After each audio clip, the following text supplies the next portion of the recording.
This is the story of the Selfish Crocodile. Selfish means he doesn't want to share, and that's not very kind. Hello, little buck. Look at all these wild animals. Have you ever seen them in real life? Oh, look at that lazy crocodile. Let's see why he is so selfish. Deep in the forest, in the river, lived a large crocodile. He was a very selfish crocodile. He didn't want any other creature to drink or swim in the river. He thought it was his river. Every day he shouted to the creatures of the forest, "Stay away from my river! It's my river! If you come into my river, I'll eat you all!" Snap, snap with his big jaws. Oh, that is really not very friendly, crocodile.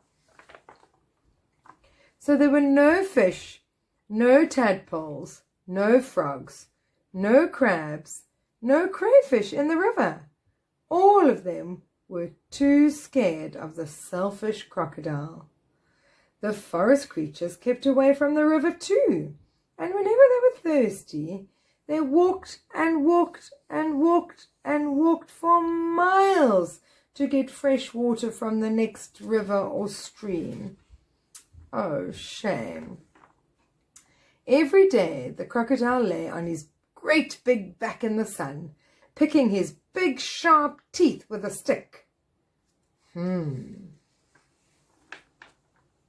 But early one morning the forest was woken up by a loud groaning sound. Something was in terrible pain. The creatures thought it was an animal that the crocodile had caught. But as the sun came out and shone brightly, they saw that it was the crocodile who was in pain. He was lying on his big back, holding his swollen jaw, and he was crying real crocodile tears. Oh, I'm so sore. The creatures came closer, but not too close. Some of them felt sorry for the crocodile. "What's the matter with him?" asked the impala. "I don't know," said Squirrel. "Maybe he's very sick," said the bird. "Well, if he's sick he might die, and then it will be safe to go to the river," said the wild pig. Oh, goodness me. The animals thought about this. They hung from the branches, they hung from the trees, they buzzed in the air, and they shook their heads as they watched the great big crocodile in pain. "Oh, it's so sore." Nobody tried to help. They were too scared to help him. Suddenly, a little mouse appeared.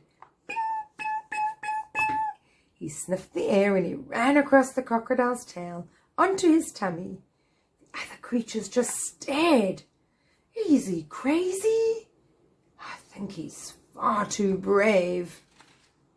"Look at that mouse," said a monkey. "He's either very brave or he's crazy." "He's going to be eaten for sure," said the iguana. The mouse crept along the crocodile's big neck and into his open mouth. Bing, bing, bing, bing, bing, bing. He hops across the teeth. There was a hush in the forest. Can you see the problem? One of the teeth has a crack. The mouse got hold of something and pulled and pulled and pulled. Then he put it on his shoulder and he walked right out of the crocodile's mouth. There was a loud cheer from the astonished creatures. They were all so surprised. The crocodile sat up and said, I don't feel the pain anymore. It's all gone." And then he saw the mouse walking down his tummy, carrying an enormous crocodile tooth on his shoulder. "Your bad tooth was giving you the toothache," answered the mouse, turning around to face the smiley crocodile. "Do you want it back?"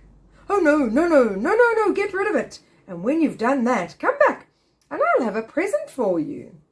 The mouse went and buried the bad tooth under a tree, and when he returned, the crocodile had a nice, juicy nut waiting for him.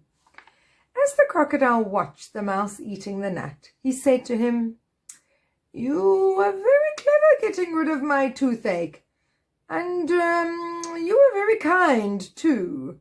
I'm so grateful. But what shall I do if my toothache comes back again? I do have so many teeth, you see." "Don't worry, I'll help you take care of your teeth," answered the mouse, nibbling on the nut. Soon the crocodile and the mouse were best of friends. And one day the crocodile sent all the animals an invitation. "Please come to drink and swim in the river. I promise I won't hurt you. The river belongs to all of us," he said. The creatures weren't afraid to drink and swim in the river any more. Although the crocodile was sometimes a bit snappy, they all grew to love him and be friends together. Soon the river was full of fish and tadpoles, and crabs and crayfish. Well, it's much nicer to be friends together, isn't it? Even with a hungry crocodile. Let's sing a crocodile song. "Boo-hoo-hoo, I'm a lonely croc, lying all day on a sunny rock. I want friends with all my might, but nobody likes my appetite." They're scared he's going to eat them. I wonder if he would like to be a friend of yours.